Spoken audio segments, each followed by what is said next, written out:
I can mix it up now. I can go finesse. I can go power, and I feel like that's what's the biggest thing. Are you a guy who likes to have a lot of different pass rush moves? Do you believe like one or two moves and you go from there? Like, what's your? I feel like coming from Wiseman and Coach Odell, he always tell you work on that one move that you know you're great at. Because once you have that move mastered, then you can work off. You can work off other moves with your move. It just focus at one move at a time. Like every day, focus on something to get better at every day.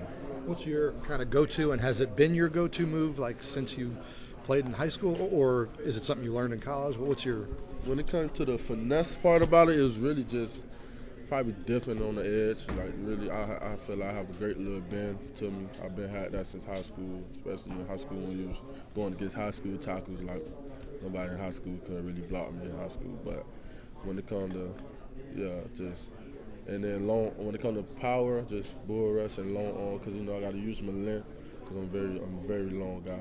A couple of the D linemen I talked to today said people, like even their family and friends, don't realize how hard it is to actually get a sack. Like it's one thing to get pressure, another thing to get a quarterback down. Do you think people realize how hard it is to actually finish a play like that? No, I don't think so because sometimes you can win so clean and you get back there and you miss him or the ball could be gone and there'll be sometimes where you could be getting blocked for 3 seconds and then he roll out and he fall right into you. So it's different all the time. It's not like getting sacks is all about just killing them off the rip. It's really about like your motor, how much can you keep going, especially in the NFL with guys who just you gotta have that nonstop. Like your feet have to keep going, continually going. And whether it's a sack or a hurry, how disruptive is kind of pressure off the edge, pressure up the middle in college football these days? It's great because just knowing that the quarterback know like, okay, we have a great defensive line, we got rushes breathing down my neck, I don't got that much time to throw the ball. Then you got the big guys who collapse in the pocket in the middle, so I really don't got that much space. But I feel like defensive line is a great position. Thanks, man. Appreciate Patrick, last year you guys finally got over the hump and beat Clemson and won the ACC. How big was not only for Florida State but for the league to kind of show, it can be competitive and that it's not just a one-team or two-team league anymore? It was very big because knowing that for the last couple of years, that really was like the biggest rivalry in the ACC. Like it'll either be Clemson or it'll be Florida State. Just knowing that now we back to that, just not us just losing. It's going to be a battle every year, especially from here on out. And knowing like that's always a big game. We respect those guys, they respect us, but when we get on the field, it's two different things. Did you know Marvin much before he came to Florida State? And what's it been like getting to be alongside him? It's funny because Marvin for the actually live when he see this. I hope y'all tag him in it or something. When me and Marvin first time meeting I played against him my senior year in the playoff game. He was in his junior year at American Heritage. I was at Miami Northwestern. And I was so mad that we lost. He was talking crazy after the game. Me and him almost got into like a little tussle. He'll tell y'all about it. And that's how like the first thing we said when we first met each other. Like he threw a little joke. He said, "You still want your little 30 seconds?" But that's how me and him met. But either than that's just how God is. Like you never know. Like and then now look, on 2024, 3 years later, I'm finna be playing on the side of him, making big plays when he's one of the best friends on the team to this day right now. What was it like to see Marvin improve so quickly throughout the spring? And I guess what clicked or what changed for him throughout the spring? Just like he had a lot of raw ability. Like he had the raw talent. Like that wasn't the problem. The moves, the athleticism. It was really with him. Like he'll tell you too, was just learning the technique of the game for real. Like how technical Odell is. Like it'll been some days. He'll win in a rep or something, and then we'll go in the meeting room, and Odell will tell you how you could have beat him 10 times faster. And then he'll be out there, we'll leave the meeting room, he'll be like, Coach Odell always like that, like, I beat him. Like, what else you want me to do? I'll be like, yeah, that's just him. He wants your technique to be A1, so once you hit into to the game, it's easy. But he has improved tremendously. He's going to be a great player for us. A lot of teammates talk about your film watching habits. Can you go into how often you're watching film? Is it extra sessions beyond just team film, that kind of stuff? I like to watch the one thing that I really focus on. I focus on when you get this formation, what type of plays you're gonna get. if you see this formation, then you might get this play, you might get this play. If you see this, how the tackle leg back this way, his tackle feet even, or I look at certain stuff like that, and it really just, when I'm out there too, like, before I get in my stand, I scan the whole field. Like, not the whole field, but like the offense. I scan like what position the receivers in, what position the running back in. Like, I scan everything before I get down. But that's I feel like one of the biggest things about my game is how smart I am. When you are trying to catch tendencies for other teams and you're watching film, are you writing down notes? Are you just remembering? How do you go about kind of retaining and seeing trends? Well, I do take notes, but I'm more of a like, I forgot the word, like, see a type of learner, like, visual learner. Like, I see it, then I could, like, a play, like, we could have a new play, like, all the teammates live by there be like, Pat, like, you know, all this that easy, like, our coach could put up a play on the board, he write it out, okay, I look at it, then I see it how they want it on the film, and it's already there in my head. Then once I practice it, it's there, I already got it. Coach Norvell's talked about how smart you are as a football player. Has that always been there, like when you started playing football, or has it grown? I feel like grown for how long I've been playing. Like, I've been playing since 4 years old before I could say football. Like, and how long I've been playing, and how long I've been watching, and how long my dad not made me watch it, but if I'm with him and he watching it, I'm watching too. And he used to always explain to me different positions, football, like receivers, DBs, everything, not just my position. But yeah, I feel like that grown, and really watching it, especially watching Jermaine my freshman year, that's when I really started. Like, after that season in the spring, every day I watched a different game. Like the first game, then the second game, the third. But I did that every day, and I just kept rewatching it. Like, kept rewatching how he played, like the plays that was called, and that's how I feel like I learned. After games are over, do you go back and watch them on your own, or just part of a team? Or? Oh yeah, we watch them together. Like, me and all my own teammates. Like, we'll be sitting in the living room, watching it on the TV, and then we'll have 3 people with the iPads watching it on film. If you want a really closer look. But yeah, I'll watch it film 1,000 times. Then gonna watch it with Coach Odell the next day. Yeah, definitely. You mentioned watching football with your dad. Was that who got you into football? Football, yes, really came from my dad. Like, I love him for that. He put me through this when I was 4 years old, when my mom, aunties, grandma didn't like it. They felt like I was too young, but he wasn't hearing none of that. And he really got me this way with this football, because he played football, but he had a bad injury that never let him to get back on the football field again. So he always wanted me to be that guy who could do it in football. He always believed into me. When you guys coming back this year, like what do you want your legacy to be at Florida? Do you ever think about how you want people to remember you at Florida State? That's a good question. As an unselfish person, like, I know, like, to this day, like, when my guys see this, they always, like, if I would come up on a like, Florida State page post me or something like that, they'll be like, look, Pat P. I always was the guy, like, I know I have the spotlight, but that ain't big to me. Like, I just want my guys to remember how much I did for them, cared for them boys, and really just trying to show them that it's not hard. You really just got to put your mind to it, especially to the young guys, like one Pacific young guy, Lawayne McCoy. I feel like that's he's my I see a lot in him that I seen when I first got here, who just was hungry. No, he not the biggest guy. No, he not the fastest guy, strongest, none of that. But he just feel like he's a ball player. And just knowing him, letting him know, like, it's more than just playing. It's mental, it's physical, it's treatment, all the other things that come with it. Josh was talking earlier about how hard it was for you guys when you first got here to not play, but you guys supported each other. How hard was that? It was very hard, man. Me and Josh used to cry on Sundays in practice, man. Like, after the games, our development practices, we used to cry with each other. Not like with each other, but we used to talk about how we wish we was out there and we can't wait till we get out there.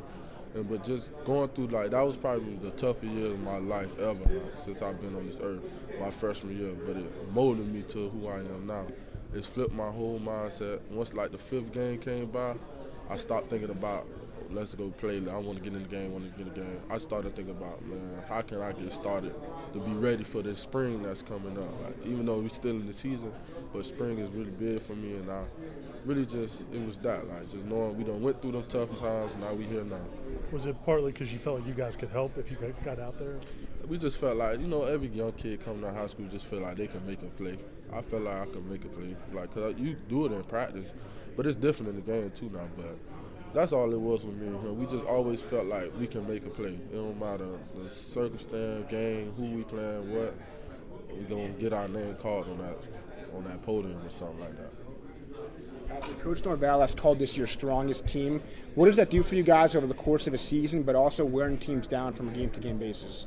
Just knowing that how hard we practice and how hard we work is going to shape us for the season, because a lot of teams, I don't know if a lot of people saw, but last year, like, when we'll be in a good game in the beginning of the game, like, everybody energized, everybody fully ready, but then, like, once third, fourth quarter come on, you see the opposing team, they tired, they breathing hard, they hurting, but we looking like them like this regular, because we practice like this every day. So really just having that edge and having that's really helped us. And is that also where that consistent mindset comes from? You talk about teams coming out the gates really hot and then falling off. You guys were pretty consistent, 60 minutes last year. Yes, especially with a great D-line rotation that we had. With all rotation, with all positions. We had a great rotation, great guys who could come in and be just as productive as you. Probably not get as many snaps as you, but can play at a high level just like you. That was a great addition to our team. Last year we had great depth and unselfish guys who knew when it was just your time, your number to get called. You just got to get out there and make it happen. Does it take a while to get used to that, though? Because, like, you'll be in a big game, in a big moment, and they'll take out you and Jared last year and put in Byron. And was that hard to?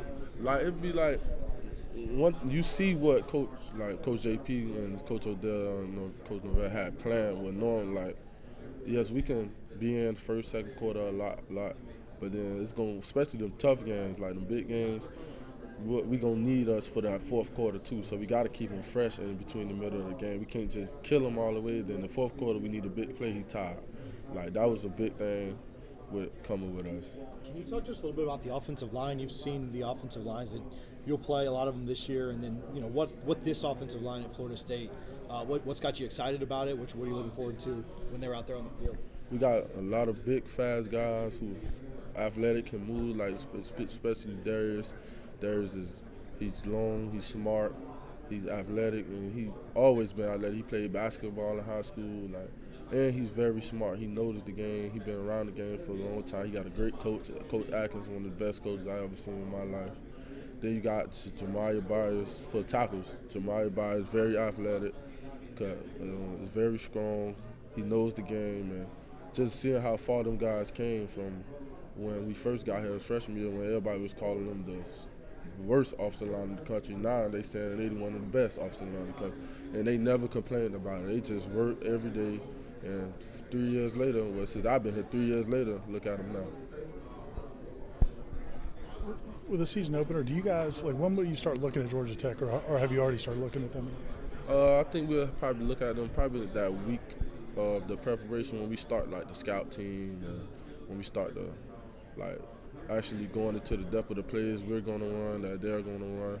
But right now, I think it's just going to be straight fall camp, just getting used to our playbook, competing against each other. You mentioned the depth. Go ahead. You mentioned the depth. Does it help having 3 bye weeks this year? Normally you only have 1 or 2, but 3, can you guys play a little bit more than you usually do? Does it help you, like, play harder in some senses? I feel like it helps you, giving you more time to help your body out. That bye week, we're not going to play an opponent. That actually be the week where you heavily in the training room every day after practice. We're going to probably have about 2 practices that week.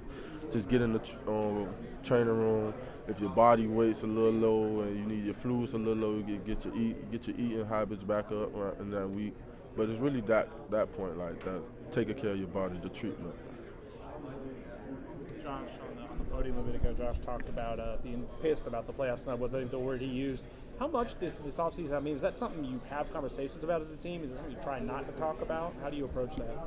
I feel like when it comes to not trying to talk about it, it's really not trying to talk about it because guys who came in, like the transfers and young guys, they always talk about, like, oh, I wish we gonna help y'all boys get back to that this year. We gonna give us all our want. So we gonna talk about it because the guys who came in, they want us to get our revenge. They want us to go be able to experience that again because we know that how that was, how they took it away from us.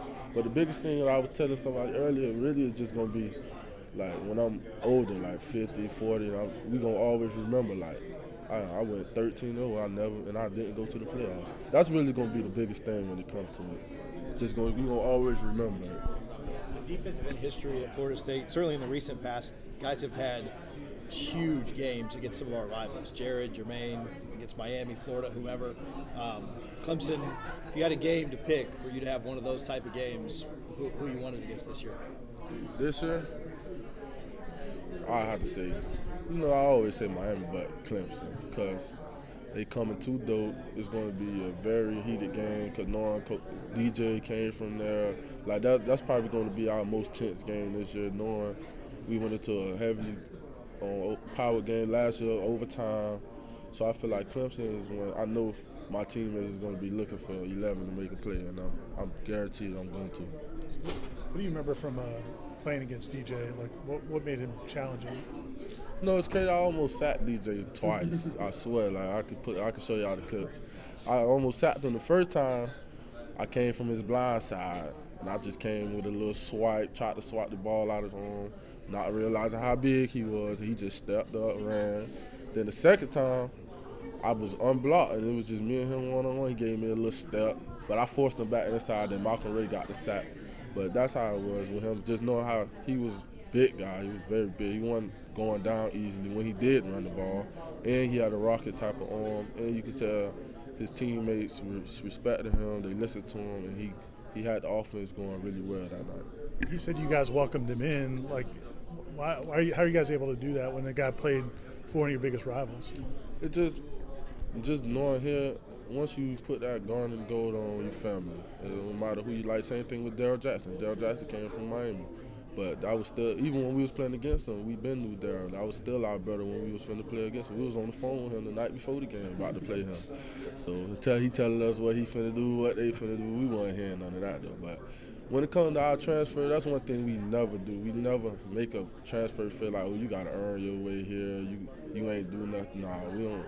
Out of all our transfers you can talk to, even from Jermaine's, the Pops, all them, they'll tell you we ain't never do none of that. Like, you get here, you family, and that's the end of the day. Because once August 24th come in Ireland, it ain't no more he played for Clemson. He played for Florida State. I want to ask you about Aaron Hester. He doesn't look like you guys. He's not 6'5", 6'6", but man, in the spring he made a lot of plays. Yeah, Aaron Hester is going to be a great player for us one day, because like he have that amazing leverage. He might not be that long and tall, but he has that leverage to get up underneath you. He pack a punch. He's very strong. He's strong. He can bull rush. He got moves, and right now he's really just learning how to be he's trying to learn how to be a player. He's still learning the defense, still learning. But this fall camp, I know he's gonna have a great fall camp. He might crack the rotation. When we spoke to you earlier today, you spoke really highly of Coach Norvell and some of the lessons he's taught. Like, that's going to stick with you throughout your life. Was that something that you kind of valued immediately upon getting here? Did it take time to kind of understand his methodology? I guess, what was the relationship with Coach Norvell like, and how it affected you? It took me a minute because coming from Miami, like, in football down there, if you good, you just good. Like, you're an angel. Like, you can do whatever you want. You don't have to practice. You don't have to go to class for real, like stuff like that, like certain schools. Just coming here where knowing like he on Jermaine just like how he on me. Like, I'm a freshman, no plays, no stats. Jermaine got 8-9 sacks during the season. But if he messing up, he get on him just like how he get on us. But one thing he always did was he never always made it about on the field. Like, he always wanted you to be a great person. Like, that's one thing I always will forever take from Norvell. He helped me become the guy that I am now, and I know my mom and dad really gonna appreciate him.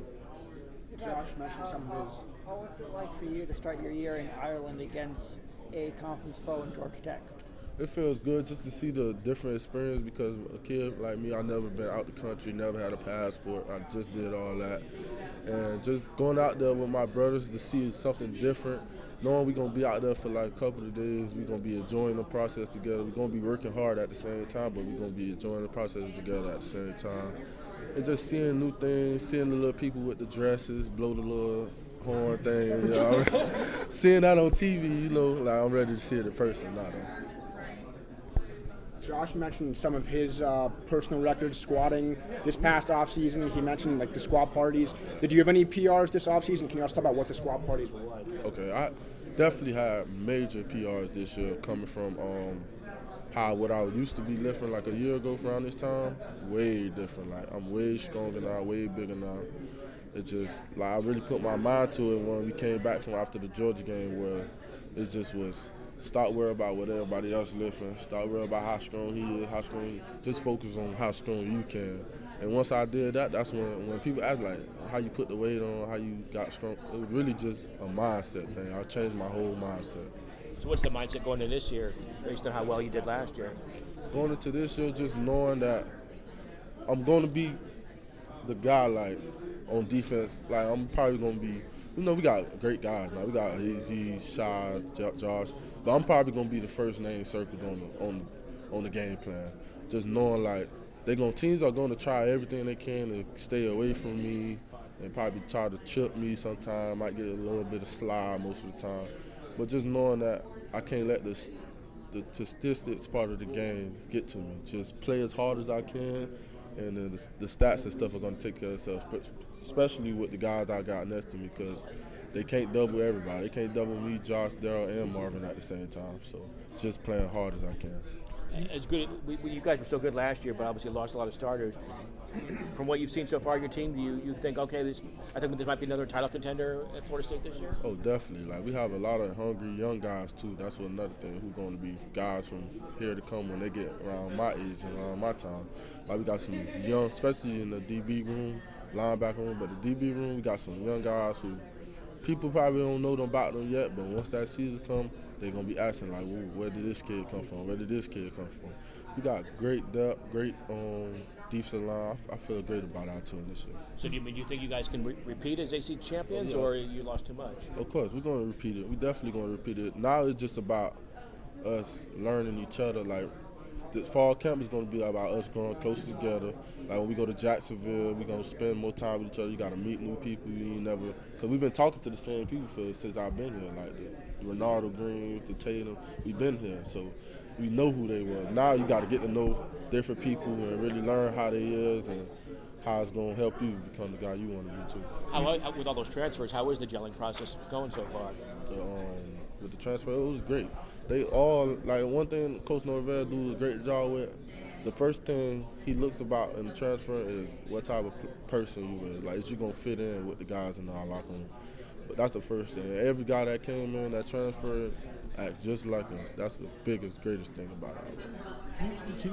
You talked earlier about the motions, like when you got in high school with Marvin. Like, how far have you come in terms of controlling your emotions? Because it seemed like earlier it was a challenge sometimes. Yeah, that was one of my biggest problems coming into college. That's just me. I'm a very emotional person. Even my friends talk about it all the time. Like, even playing the video game, like I'm mad, I'm like somebody talking to me crazy. Like, that's how I was. But really, that was Coach Norvell who shaped that, because Coach Norvell said when he was around my age, he was the same exact way he seen. That's why he always jumped on me every day. He tried to find a different reason, a different way to get in my head and get me out my game. At first it was working a little bit, but it really wasn't just about me just being crazy emotional. It was just once you say something to me, I feel like now I got to go prove it to you on the field. Like, I never took all the emotions off the field in the locker room, never tried to do none of that off the field. But when I felt like when we was in between them lines and I had emotion, I was going to show it. But now I tremendously grew with that. Like Coach Norvell, he tried to say something to me now. He know I'm good now. How important is that going to be when, like you said, you're going to be circled, teams are going to be going focused on you?